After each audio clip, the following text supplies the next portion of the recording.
Celui qui n'a jamais voyagé croit toujours que sa mère est la meilleure cuisinière. Monsieur le président du jury, honorables membres du jury, mesdames et messieurs, permettez-moi d'ouvrir cette intervention en vous exprimant toute ma considération. Ce matin, un jeune étudiant a frappé à la porte de ma maison avec une question d'une pertinence rare, une question capable de faire réfléchir les esprits les plus brillants. Et lorsqu'une telle question est posée, le devoir d'un orateur n'est pas simplement de répondre à cette question, mais de l'éclairer. La migration est-elle un droit ou une nécessité? Bien avant de répondre à cette question, il est très important de rappeler que depuis les premiers pas de l'humanité, la migration fait partie de son histoire.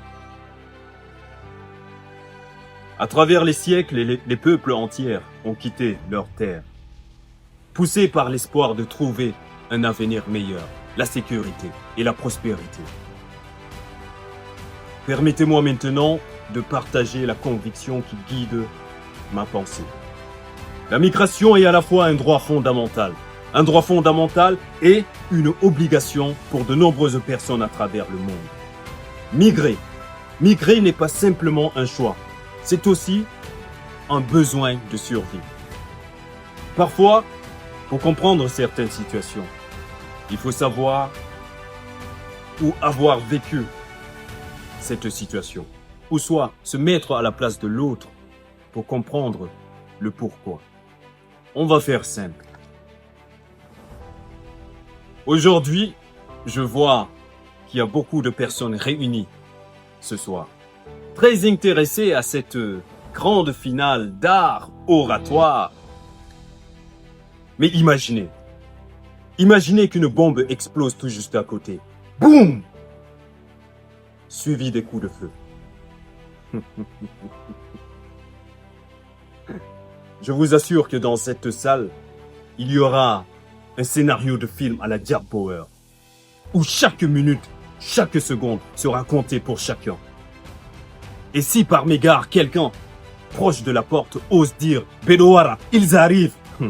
Je n'aimerais pas être à votre place. Mais pour ma part, je sais que cette fenêtre sera mon issue de sortie. Dans de telles situations, vous convenez avec moi que migrer est une nécessité de survie. Selon le Haut Commissariat des Nations Unies pour les réfugiés, plus de 123,4 millions de personnes étaient déplacées de force dans le monde à la fin de l'année 2024. L'exemple du Soudan est particulièrement frappant. La guerre y a provoqué le déplacement de 14,3 millions de personnes. Des familles entières ont abandonné leur maison pour sauver leur vie. Comment peut-on dire à ces hommes, comment peut-on dire à ces femmes, à ces enfants qu'ils migrent par confort? Ils migrent parce que rester serait plus dangereux que partir. Et c'est pour ceci que Filippo Grandi déclarait: la recherche de la paix doit être au cœur de nos efforts.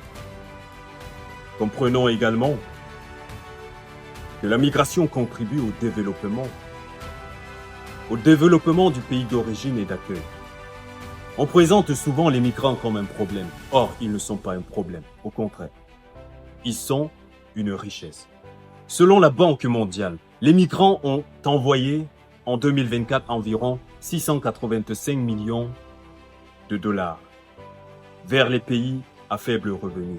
Ce montant dépasse l'aide publique au développement et les investissements étrangers dans plusieurs pays du monde. Au Cameroun, par exemple, comme dans plusieurs pays africains, les familles vivent grâce à l'argent envoyé par un proche qui vit ou installé à l'étranger. Prenons un cas simple, le cas de la Sénégalaise Aïssatou Guise, employée de Microsoft aux États-Unis. Elle a témoigné publiquement qu'elle envoie chaque mois environ 250 $ à sa famille restée au pays. La migration est un droit. Un droit parce qu'un être humain ne devrait pas être prisonnier de sa géographie. La migration est une nécessité. Une nécessité parce que des personnes fuient la guerre,